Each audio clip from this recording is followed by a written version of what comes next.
मेरे साथ मिलकर परमपिता परमेश्वर से सद्बुद्धि की प्रार्थना करते हुए पवित्र गायत्री मंत्र का पाठ करेंगे।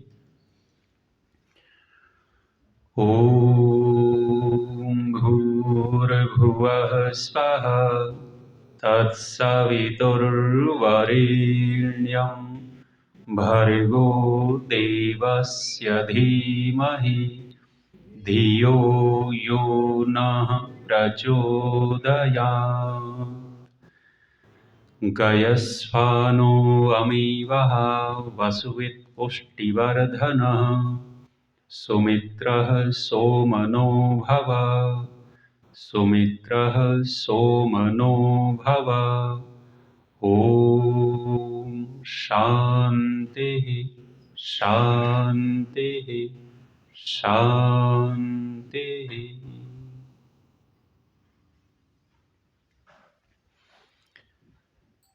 इस सायंकालीन वेला में उपस्थित बहुत ही मानवीय सम्मान के योग्य इस आर्य समाज के बहुत ही सुयोग्य धर्माचार्य माननीय पंडित आचार्य जयवीर वैदिक जी, इनके पास में बैठे हुए बहुत ही सम्मान के योग्य माननीय डॉक्टर रमेश चंद्र बाबा जी, इस कार्यक्रम में मधुरता दे रहे मधुर कंठ के धनी, अपने गीतों के माध्यम से बहुत ही सुंदर प्रेरणा दे रहे हैं।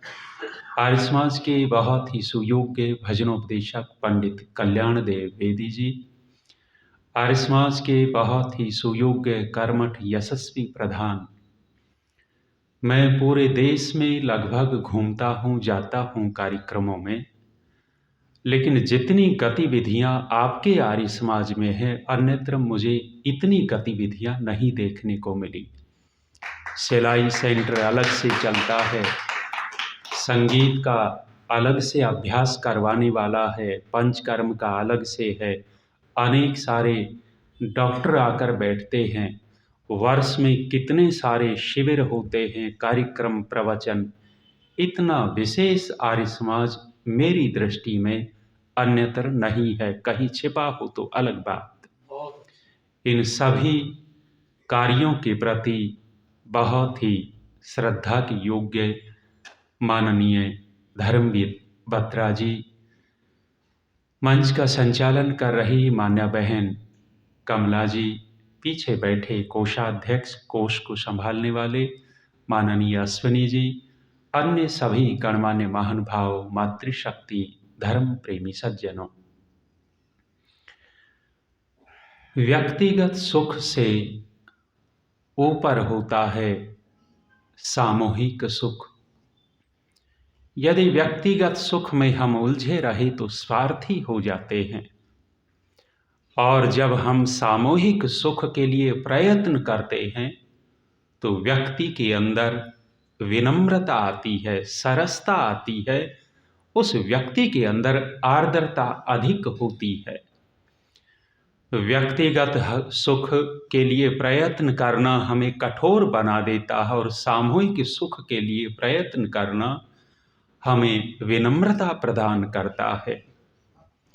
ऋषियों ने जो आश्रम और वर्ण व्यवस्था की है, वेद के आधार पर ये आश्रम और वर्ण व्यवस्था है, और ये दोनों की दोनों व्यवस्था इसलिए है कि व्यक्ति व्यक्तिगत सुख से अधिक सामूहिक सुख को माने, सामूहिक सुख के लिए प्रयत्न करे। जब जब हम सामूहिक सुख के लिए प्रयत्न करेंगे, तब तब हम परमात्मा की कृपा के भागी बनते चले जाएंगे। इसलिए महर्षि स्वामी दयानंद जी कहते हैं कि सामाजिक नियम पालने में सब के सब परतंत्र रहें, और व्यक्तिगत जीवन में व्यक्ति स्वतंत्र हो सकता है।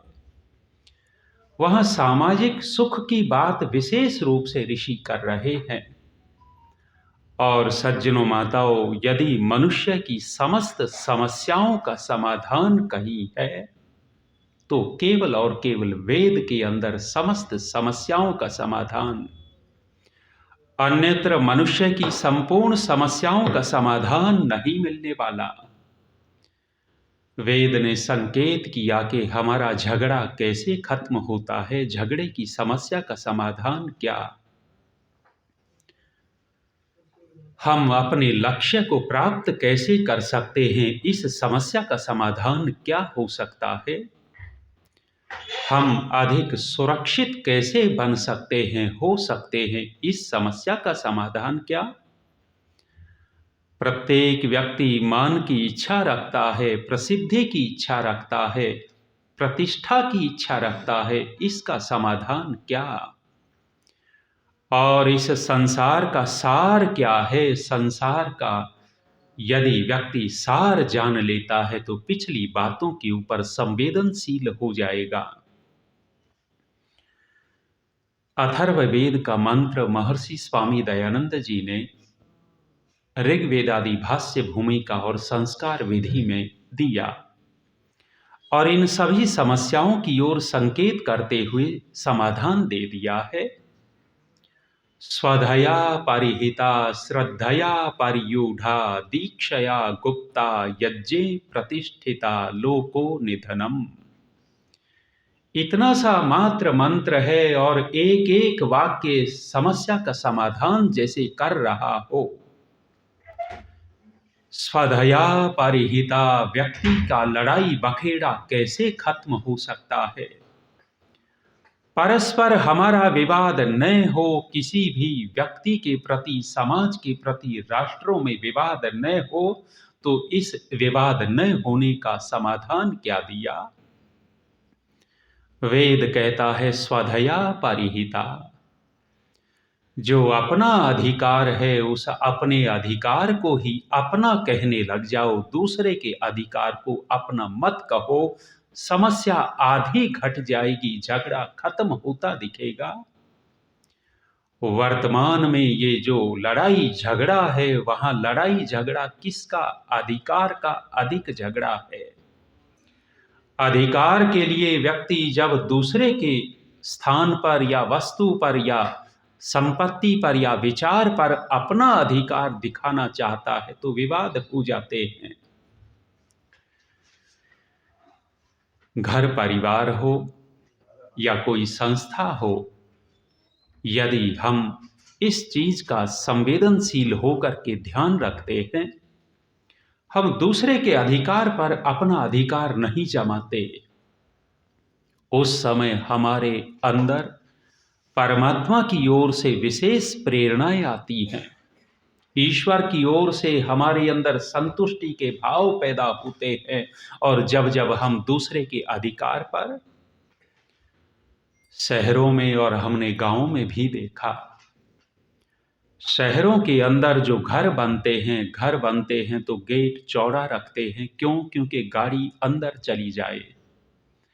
और गाड़ी अंदर जाएगी कैसे? घर तो ऊंचा बनाते हैं, सड़क के लेवल में तो घर नहीं होता। 2-3 फीट ऊंचा घर बना हुआ है, किसी किसी का 4-5 फीट घर ऊंचा होता है। इस ऊंचाई पर गाड़ी प्रवेश कैसे करेगी? तो अपने घर के दीवार, दरवाजे से लेकर सड़क तक रैंप बना देते हैं। इधर से इसने भी कर दिया, सामने से उसने भी कर दिया। गली थी 15 फीट की, रह गई 7 फीट की, कहां चला गया वो? अब दोनों पड़ोसियों में विवाद होगा या नहीं होगा? जब जब हम दूसरे के अधिकार को हड़पेंगे, दूसरे की वस्तु को हड़पना चाहेंगे, तब तब निश्चित रूप से विवाद होते हैं।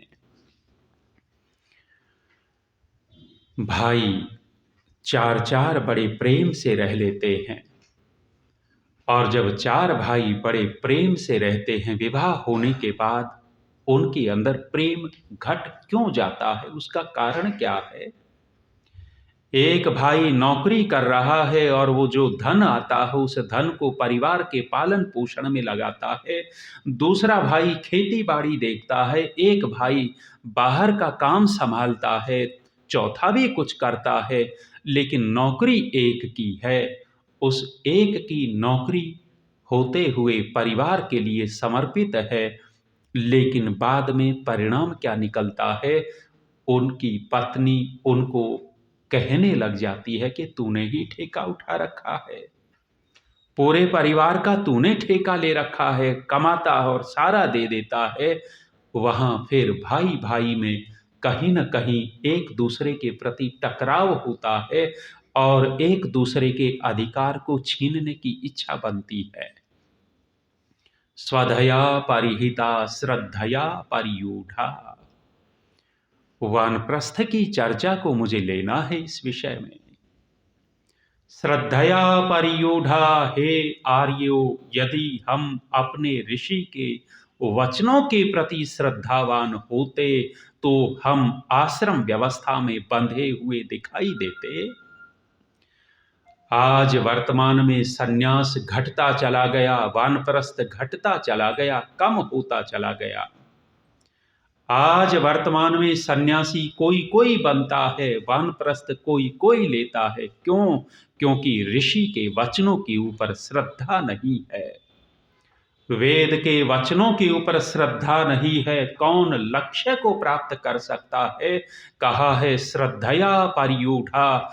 जब हम श्रद्धा के वाहन पर आरूढ़ हो जाएंगे, ये श्रद्धा रूपी वाहन हमें लक्ष्य तक पहुंचा देता है।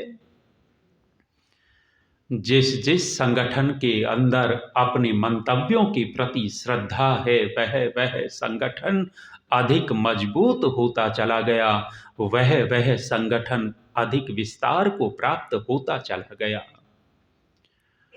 और जिन जिन लोगों ने केवल और केवल अपनी बातों को पढ़ा है, जान मात्र लिया है, श्रद्धा पैदा नहीं की, महर्षि स्वामी दयानंद जी ने सत्यार्थ प्रकाश लिखा और सत्यार्थ प्रकाश ऋषि ने वानप्रस्थ और सन्यास को समर्पित कर दिया।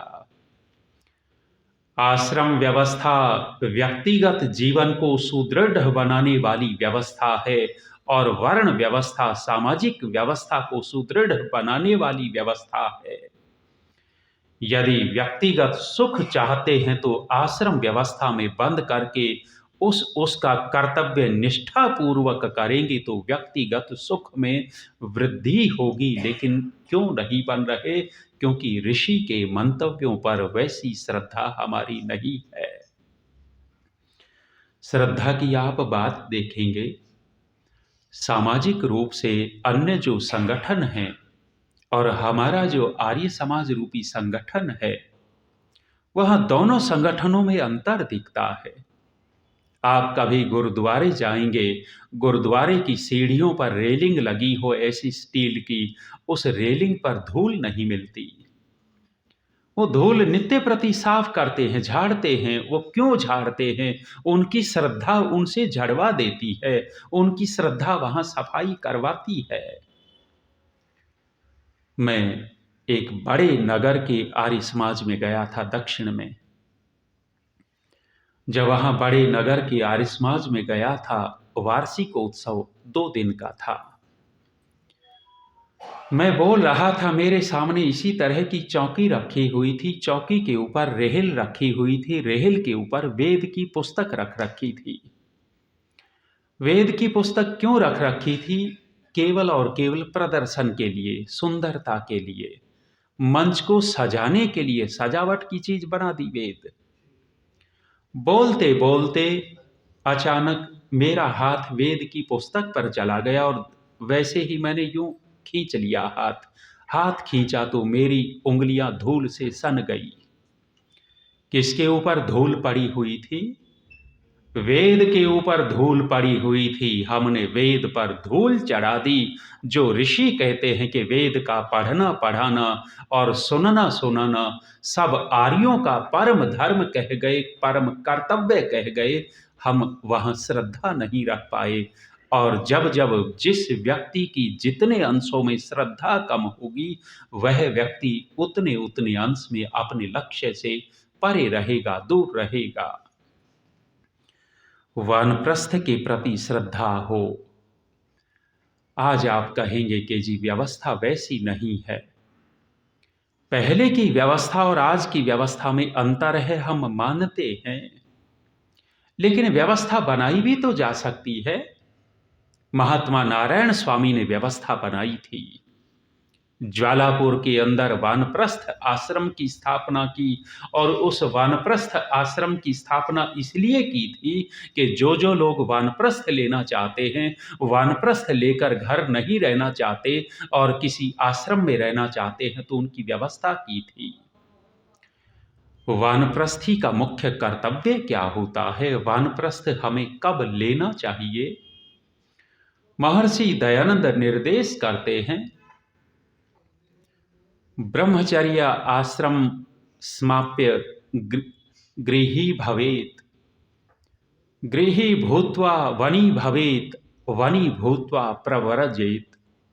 संकेत कर दिया कि ब्रह्मचर्य आश्रम का समापन करके व्यक्ति गृहस्थी बन जाए और गृहस्थ के कर्तव्य करने के बाद वनी भवेत्, वानप्रस्थ बन जाए।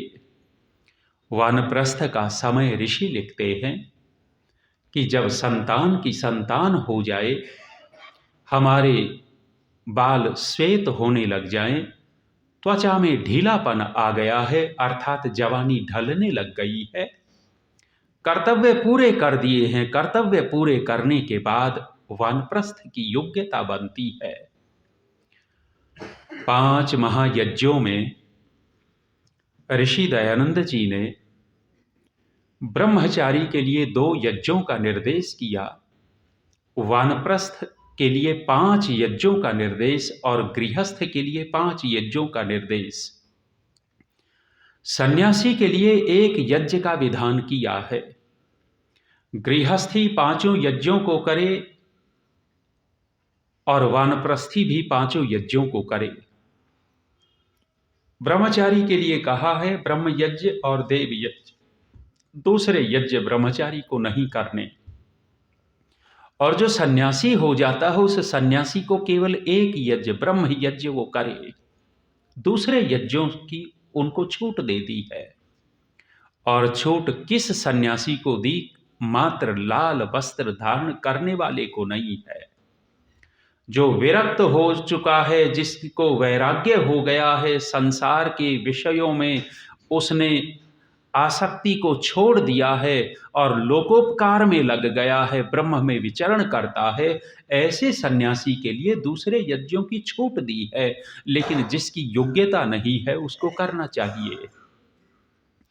वानप्रस्थी के लिए 5 यज्ञों का विधान किया और वानप्रस्थी को निर्देश किया है कि वह घर में न रहे, घर में न रहे, पत्नी को बच्चों के साथ छोड़ देवे और यदि व्यवस्था नहीं बन रही और ऐसी व्यवस्था रखना चाहता है तो पत्नी को अपने साथ रखे और साथ रख करके तपस्या का जीवन जिए, मुनि बन जाए, अर्थात जो ब्रह्मचर्य काल में शास्त्रों का अध्ययन किया था और गृहस्थ काल में ऊर्जा को क्षय कर दिया था, फिर से वानप्रस्थ काल में उस ऊर्जा का फिर से संचय करे और जो ब्रह्मचर्य काल में शास्त्रों का अध्ययन किया था उनको फिर से मनन चिंतन करे। वानप्रस्थी का मुख्य कर्तव्य है।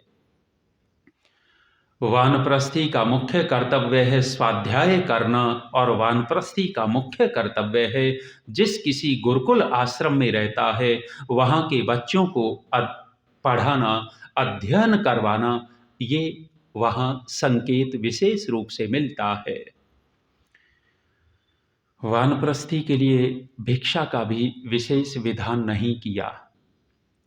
वह वन में रह करके कंदमूल का प्रबंध करे, इस प्रकार का भोजन करे जिससे उसका मन सात्विक हो और उसकी उपासना ठीक हो, उसका ध्यान में मन विशेष लगे, इस प्रकार का भोजन। वानप्रस्थी व्यक्ति जब वानप्रस्थ ले लेता है तो वह सन्यास की तैयारी के लिए वानप्रस्थ लेता है। मात्र वानप्रस्थ नहीं है, वानप्रस्थ तो उस बड़े चतुर्थ आश्रम का आधार बनता है।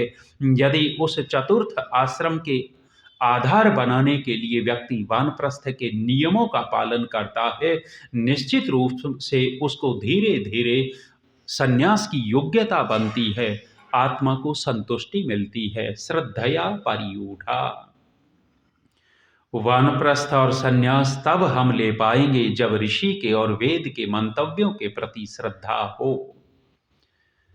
श्रद्धा व्यक्ति के जीवन को निखारती है, श्रद्धा परिष्कार करती है।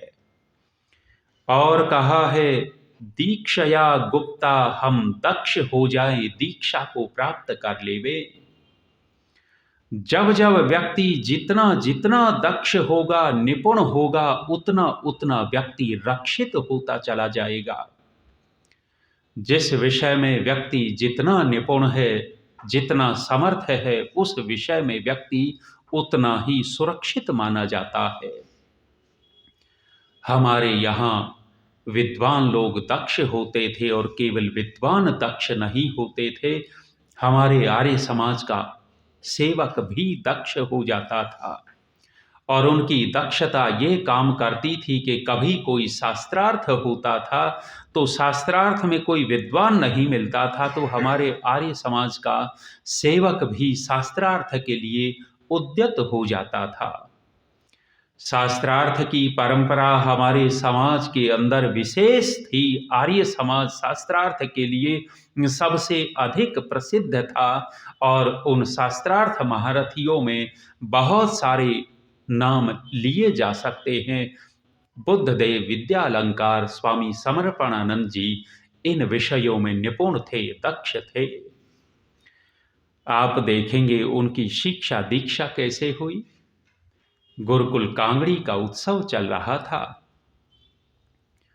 उस उत्सव में एक साधारण सी महिला आगे आ गई और एक पोटली बंधी हुई देने लग गई प्रबंधकों को। जब देने लग गई तो उस महिला का परिचय पूछा कि आप कौन हैं। कौन है? उस महिला ने अपना परिचय दिया कि मैं पंडित लेखराम की पत्नी हूं। मैं लेखराम की पत्नी हूं। और वो जो पोटली दे रही थी, पूछा इसमें क्या है। कहने लग गई कि मेरी संपत्ति है, मेरे गहने बहने हैं। वो दे रही है और देते हुए कह रही थी कि इसको रख लो और कोई विद्यार्थी इस धन से पढ़ जाएगा, उसकी छात्रवृत्ति की पूर्ति हो जाएगी। और उसी पंडित लेखराम की पत्नी के दिए हुए धन से बुद्धदेव विद्यालंकार ने अध्ययन किया था। आप देखिएगा कि उनके अंदर कितनी श्रद्धा थी। वो माँ पंडित लेखराम की पत्नी कहती हैं कि पति चले गए, बेटा भी नहीं रहा है, मैं क्या करूंगी इस धन का। मैं तो जैसे तैसे गुजारा कर लूंगी, लेकिन इस धन से कोई विद्यार्थी विद्वान बन जाएगा, आर्य समाज तुम्हारा आगे बढ़ेगा। कितना ना कितना समर्पण किया उन लोगों ने। और उसी समर्पण के बदले, उसी श्रद्धा के बदले बुद्धदेव विद्यालंकार जैसा व्यक्ति शास्त्रों में दक्ष हो गया। और दक्ष हुए तो उनकी दक्षता का लोहा चलता था। ब्यावर में पौराणिक पंडित थे, सन्यासी थे, निरंजन नाम के। निरंजन नाम के वहां आज भी ब्यावर में आप प्रवेश करेंगे तो महंत या मंडलेश्वर निरंजन का नाम लिखा मिलेगा। वहां निरंजन नाम के पौराणिक, जब आर्य समाज के ये भी थोड़ी थोड़ी घटनाएं घटी हैं पीछे, बुद्धदेव विद्यालंकार को आर्य समाज से निष्कासित कर दिया। रहे होंगे कोई कारण। जब निष्कासित कर दिया और शास्त्रार्थ होना था, तो उस समय ये व्यक्ति दंगाल रहा था, अपने आप में अहंकार में था कि बुद्धदेव को तो निकाला हुआ है, दूसरे विद्वान तेरा मुकाबला नहीं कर सकते। और उस समय खूब अपना रौब जमा रहा था। शास्त्रार्थ की परिस्थिति आई तो सोच रहा था कि विजय तेरी होगी। अचानक बुद्धदेव पहुंच गए थे। बुद्धदेव पहुंचे तो कहने लग गए कि बुद्धदेव, तेरे को तो आर्य समाज से निकाल दिया था, तू कैसे आ गया। बुद्धदेव जी का उत्तर था कि आर्य समाज ने मुझे निकाल दिया था, लेकिन मैं कब निकला था तुझे पता है। उन्होंने भले ही निकाल दिया था, लेकिन मैं तो निकला ही नहीं। और तुझे शास्त्रार्थ करना है तो मुझसे शास्त्रार्थ कर। दक्ष थे, निपुण थे। जो जो जिस जिस विषय में निपुण होगा वह वह व्यक्ति सुरक्षित रक्षित होता चला जाता है। कारण रहे होंगे बहुत सारे निकालने के। उनका गीता का भाष्य मिलता है, समर्पण भाष्य। गीता दोहरा रहे थे। किसी व्यक्ति ने जाकर एक आर्य समाजी से शिकायत कर दी कि देखो तुम्हारा पंडित पौराणिक हो गया, गीता का पाठ करता है। तुम्हारा पंडित पौराणिक हो गया, गीता का पाठ करता है।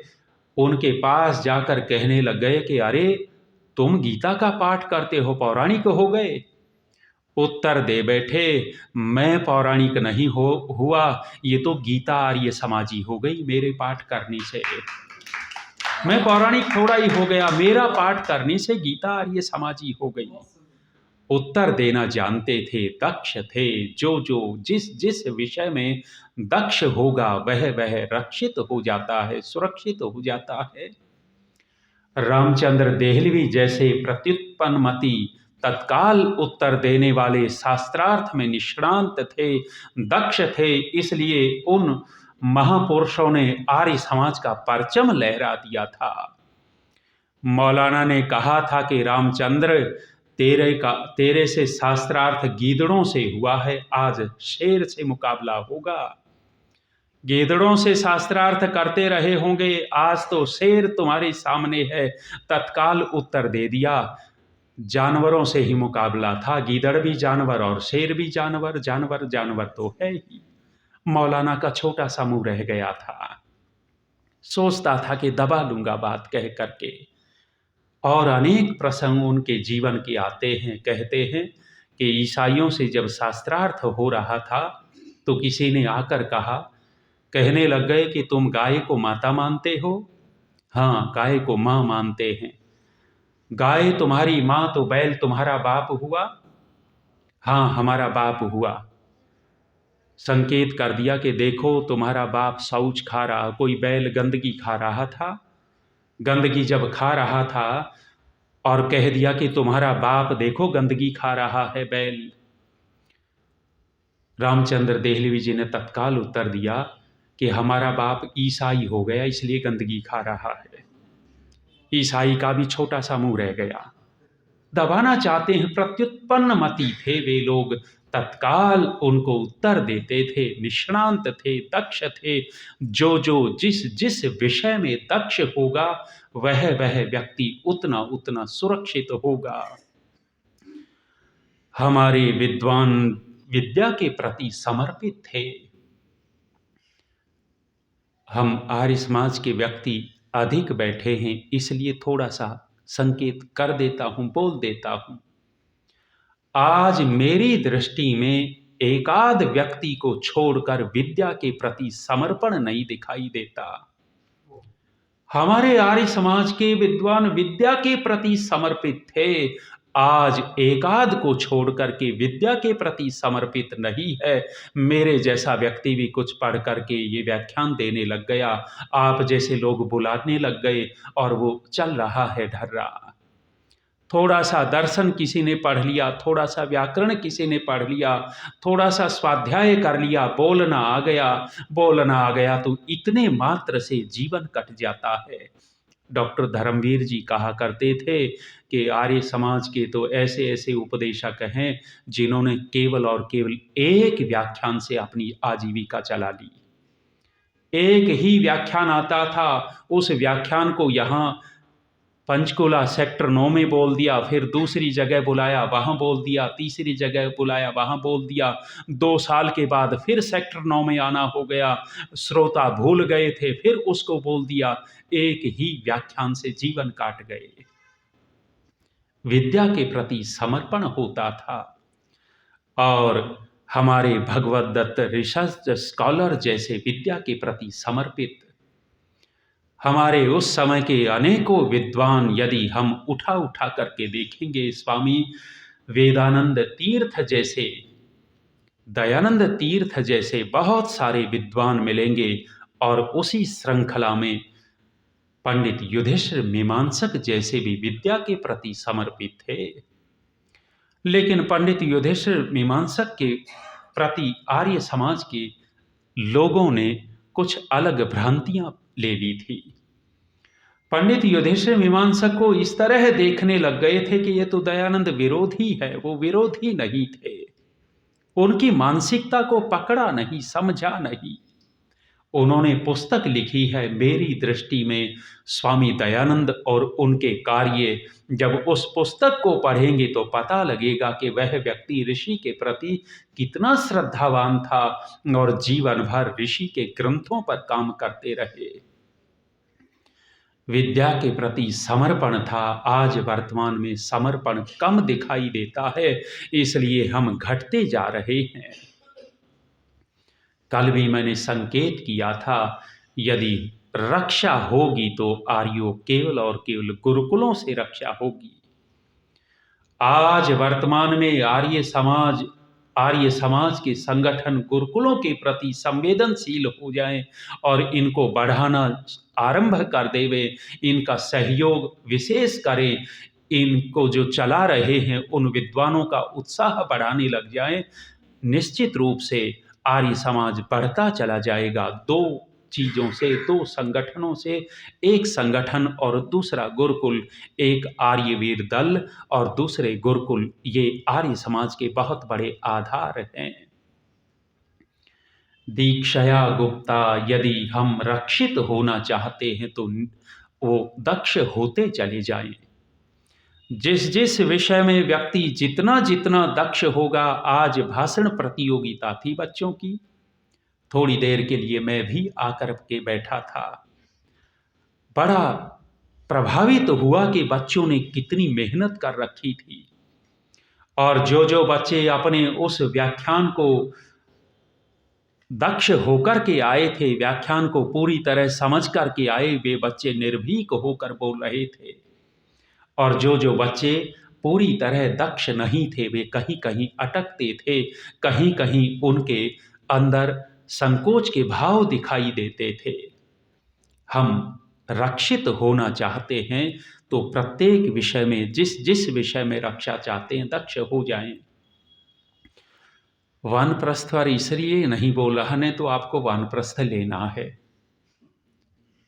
और मैं कितनी ही बड़ाई करके चले जाऊं, वहीं के वहीं टिके रहना। और ऋषि ने बहुत ज़्यादा लिखा भी नहीं है, 5वें समोल्लास में बहुत थोड़ा सा लिखा है, लेकिन फिर भी श्रद्धा होगी जिन जिन की श्रद्धा वो वानप्रस्थ लेता है।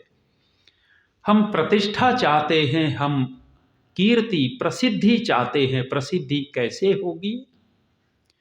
यज्ञ प्रतिष्ठिता, यज्ञ से प्रतिष्ठा मिलती है, यज्ञ करने से कीर्ति मिलती है, व्यक्ति का शौर्य फैलता है, तेज फैलता है यज्ञ करने से। सज्जनों माताओं, ये यज्ञ कोई सामान्य नहीं लिखा ऋषि ने। हम यदि इसको समझ लेवे तो कोई भी व्यक्ति यज्ञ किए बिना रहेगा नहीं। मैंने कल भी संकेत किया था कि जिसको नहीं करना है वह बहाने ढूंढता है और जिसको करना है वह उपाय ढूंढता है। मुंबई जाता हूं मैं, अभी जनवरी में फिर जाना है, 3 दिन का शिविर है। 2 भाई हैं, बड़े श्रद्धालु हैं यज्ञ के प्रति। नित्य प्रति घर में यज्ञ होता है, वहां कई कई लाख रुपए के फ्लैट हैं, 80-80, 90-90 लाख के, 1-1, 2-2 करोड़ करोड़ रुपए के फ्लैट हैं। अब समस्या तो आती है। समस्या क्या आती है? गृहस्थियों के सामने के जब हवन करते हैं तो कहते हैं छत काली हो जाएगी। छत काली होने की समस्या है, लेकिन जो नहीं करना चाहेगा उसके सामने समस्या है। जिसको करना है वह समस्या का समाधान ढूंढता है। दोनों भाई यज्ञ के प्रति बहुत संवेदनशील। छत काली होने का वहां भी समस्या थी। दोनों भाइयों ने उपाय ढूंढा। एक बड़ी सी चद्दर खरीद कर लाए, चद्दर के चारों ओर 1-1 फीट की झालर सिलवा दी और झालर सिलवा करके चारों कोनों में रस्सी बांध दी। जिस कमरे में यज्ञ करते थे उस कमरे के चारों कोनों में हुक गाड़ दिए। 1 मिनट लगता था। दोनों भाई 1 मिनट में चारों हुकों में रस्सी लटका देते थे। छत के नीचे चद्दर आ जाती थी। यज्ञ होता था। यज्ञ होता तो छत काली नहीं होती थी, चद्दर काली होती थी। सप्ताह 10 दिन में चद्दर को धो लेते थे, फिर वो लगा लेते थे। जिसको करना है वो उपाय ढूंढता है। और इस कोरोना ने यज्ञ के प्रति लोगों की श्रद्धा जगाई है। कोरोना काल में यज्ञ के प्रति श्रद्धा जगी है। पतंजलि स्वामी रामदेव जी वहां यज्ञ के ऊपर शोध कर रहे हैं।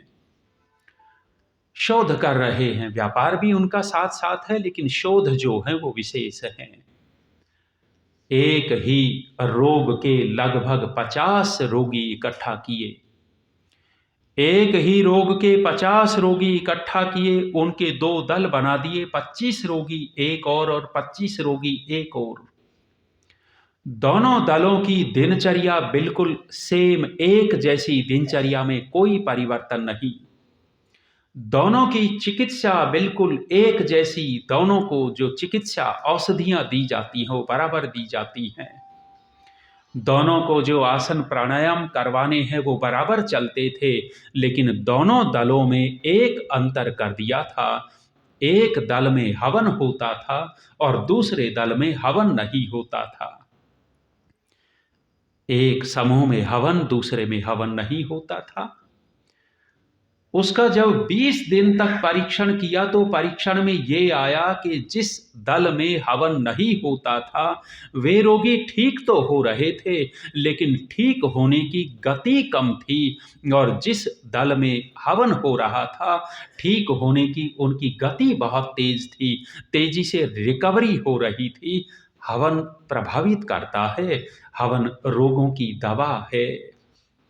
महर्षि स्वामी दयानंद जी ने लिखा है कि जब तक इस आर्यवर्त देश में बड़े बड़े राजे महाराजे इस होम को करते और कराते रहे, तब तक ये आर्यवर्त देश रोगों से रहित और सुखों से पूरित था।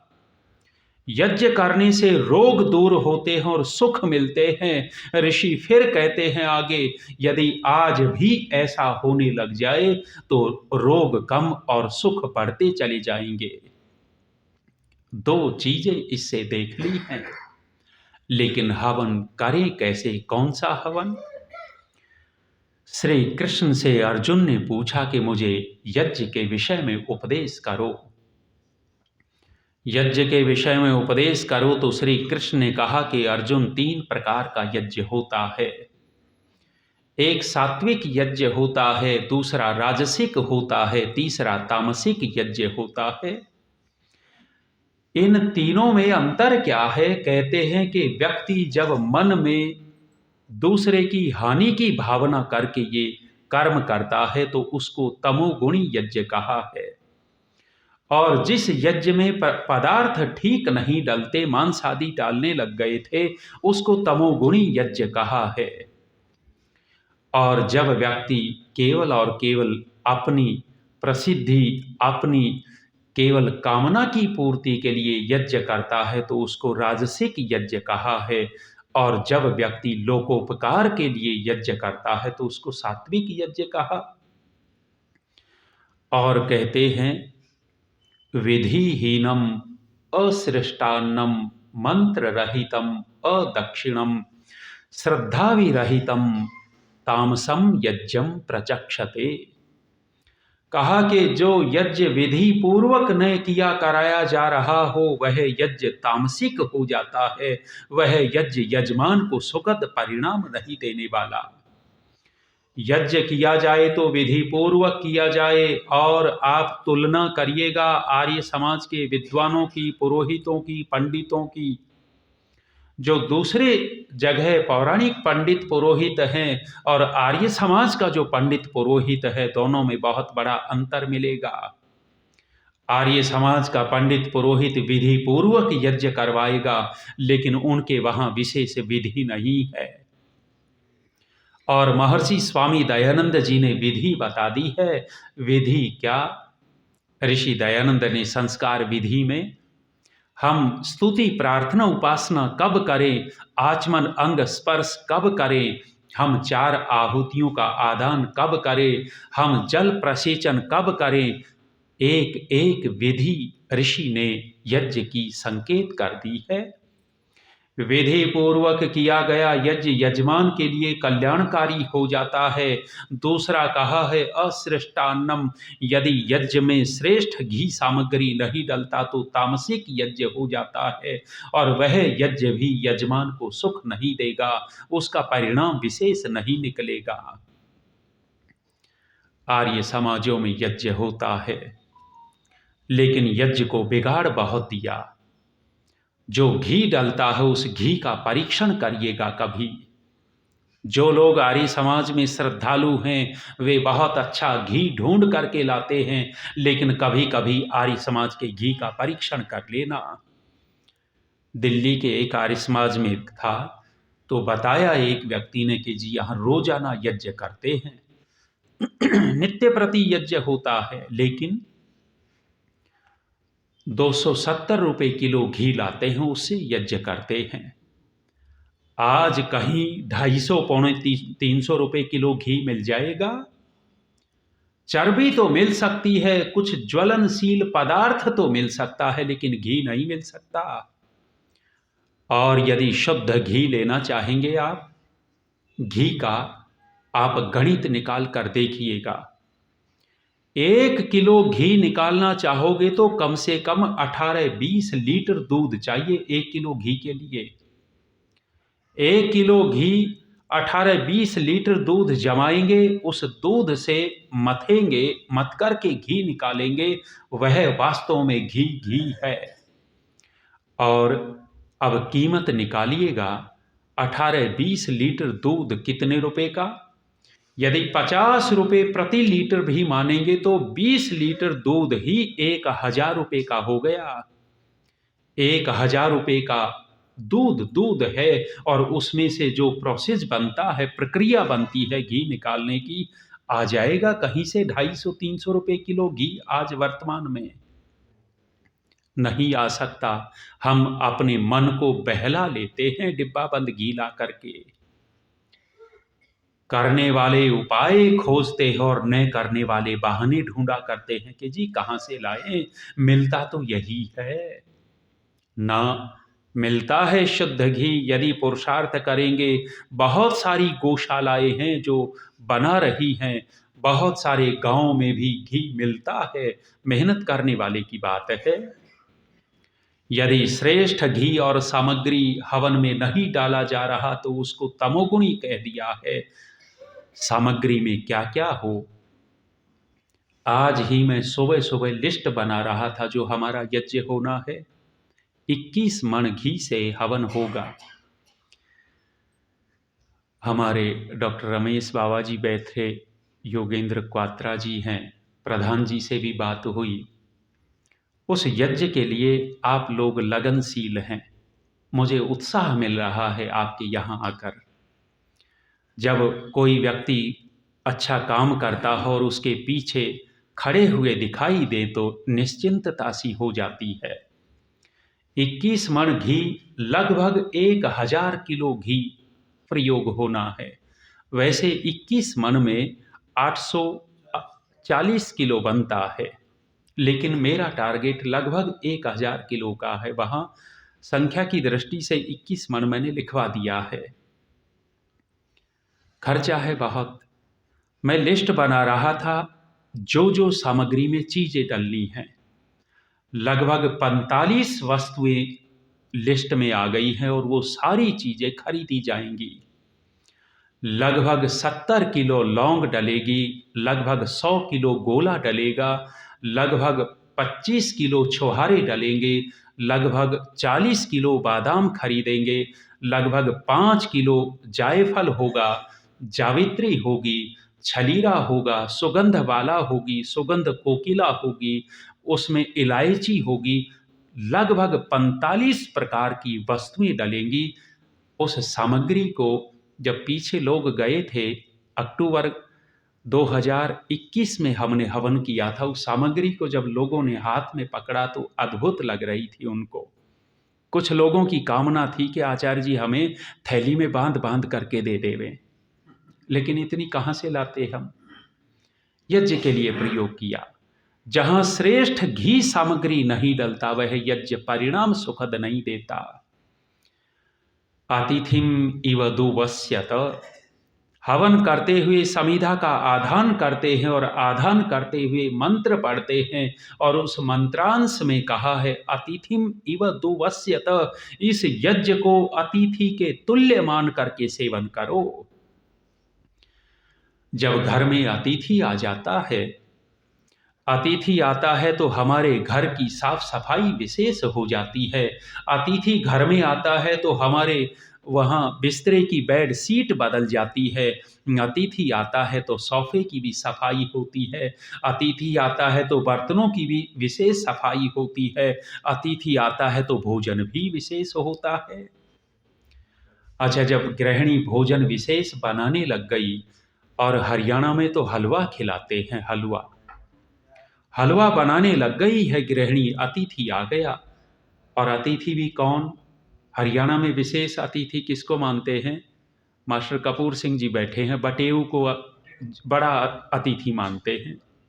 बटेऊ माने दामाद, जो भी वो आया हुआ तो विशेष अतिथि मानते हैं। उसके लिए भोजन बनने लग गया, हलवा बन रहा था। हलवा सूखा सूखा नहीं खिलाएगी, बादाम डालकर खिलाएगी। जब इसने अपनी रसोई में से बादाम वाला डिब्बा निकाला, डिब्बा निकाल करके खोला, बादाम देखे तो घुन लगे हुए थे, उनमें चूरा निकल रहा था।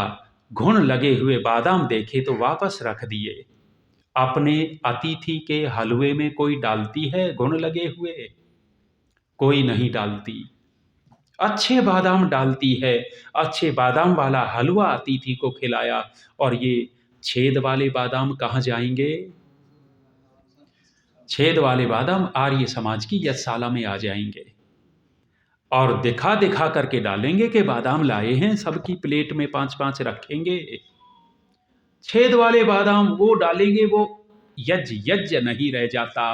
श्रेष्ठ सामग्री हो और श्रेष्ठ वो घी हो तो आपका यज्ञ अश्रेष्टान्नम तामसम यज्ञम प्रचक्षते। एक और बात कह दी, मंत्र रहितम यज्ञम तामसम प्रचक्षते।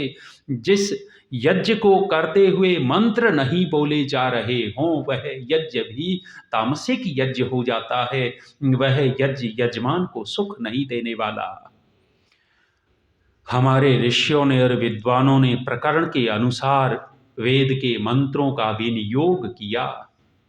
वेद के मंत्रों का विनियोग किया है। जन्मदिन हो तो जन्मदिन के अवसर पर हवन हो रहा है तो वहाँ आयु की कामना वाले, लंबी आयु वाले वेद के मंत्रों का विनियोग हुआ है।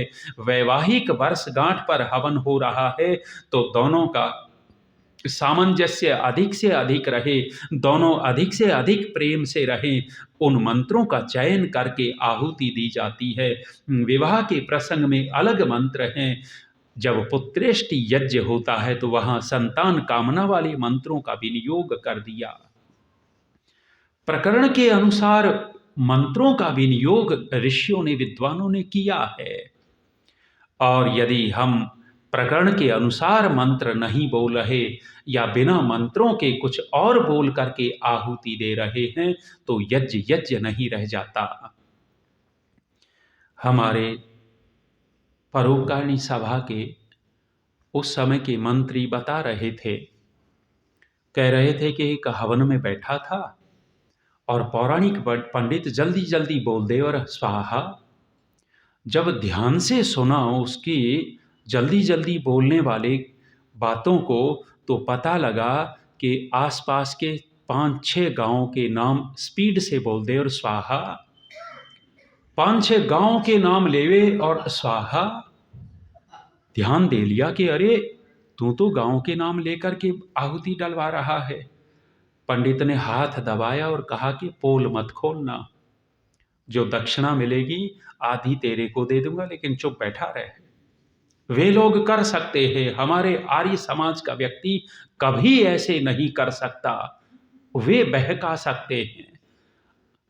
ह्रीं क्लीं हुं फट स्वाहा, ये मंत्र है।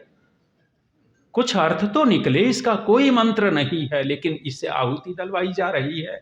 मानस की चौपाई बोल बोल करके आहुति डलवाई जा रही है। एक पंडित के पास एक दिन कई सारे विवाह आ गए। कई सारे विवाह आ गए तो पंडित लालची था, एक भी विवाह को छोड़ना नहीं चाह रहा था।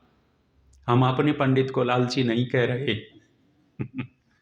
आ जाएंगे जयवीर जी। लालची था, दो विवाह एक ही समय टकरा गए। एक ही समय दो विवाह टकरा गए। लालची है, दोनों को छोड़ना नहीं चाहता, लेकिन व्यक्ति एक स्थान दो एक ही जगह तो जा सकता है। लालची ने उपाय ढूंढ लिया। अपने पोते को कहा कि भाई फलाना जगह विवाह संस्कार पढ़ना है, वो पढ़ के आ जाना। पोते ने कहा कि दादा मुझे विवाह नहीं पढ़ना आता।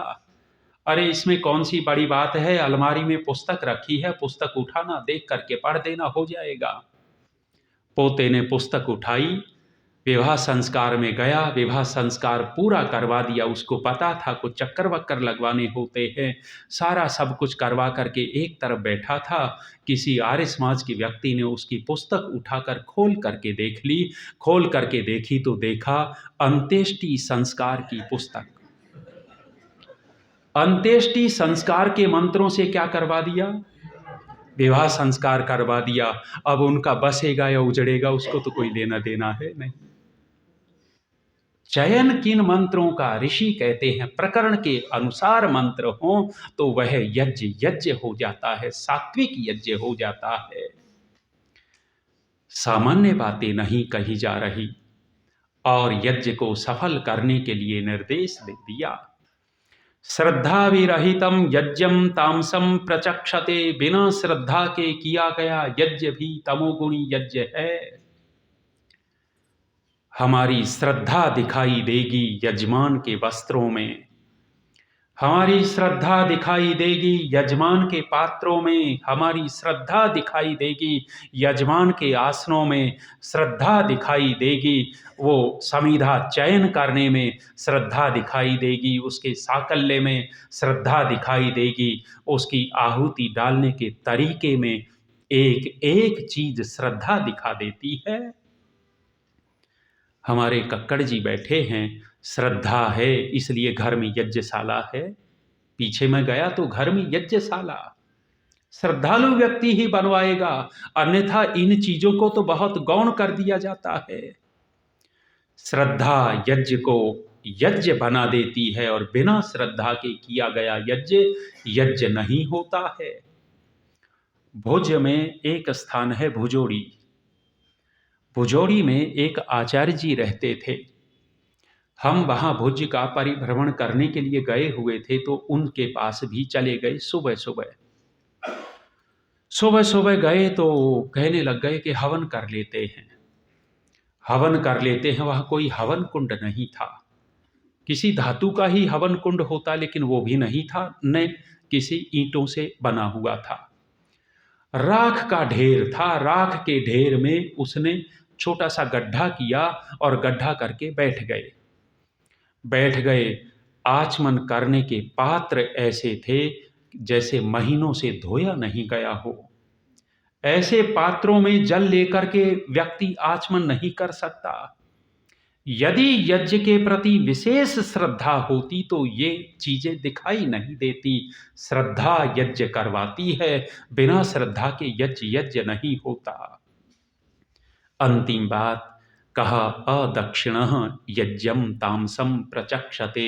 ये हमारे पंडित पुरोहितों के मतलब की बात, फायदे की बात है। अदक्षिणः यज्ञम तामसम प्रचक्षते, कहा है कि जो यजमान यज्ञ करवा करके अपने पुरोहित को, आचार्य को दक्षिणा नहीं देता तो यजमान का वह यज्ञ कल्याणकारी नहीं होता।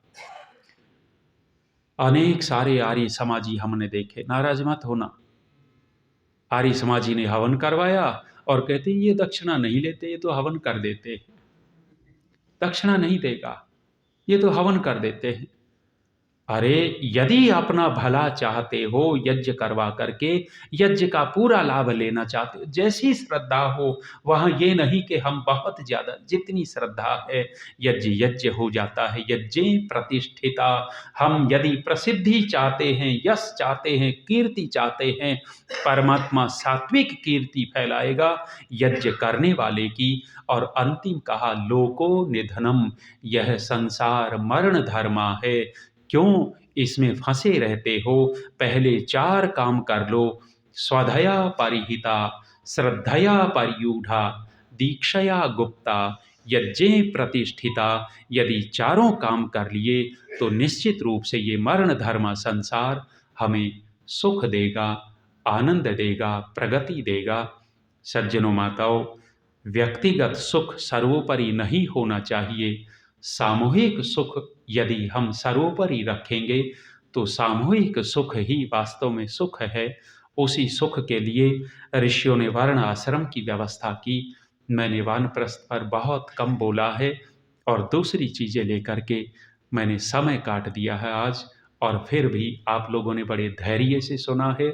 इसके लिए आप लोगों का बहुत बहुत धन्यवाद। वाणी को विराम हो।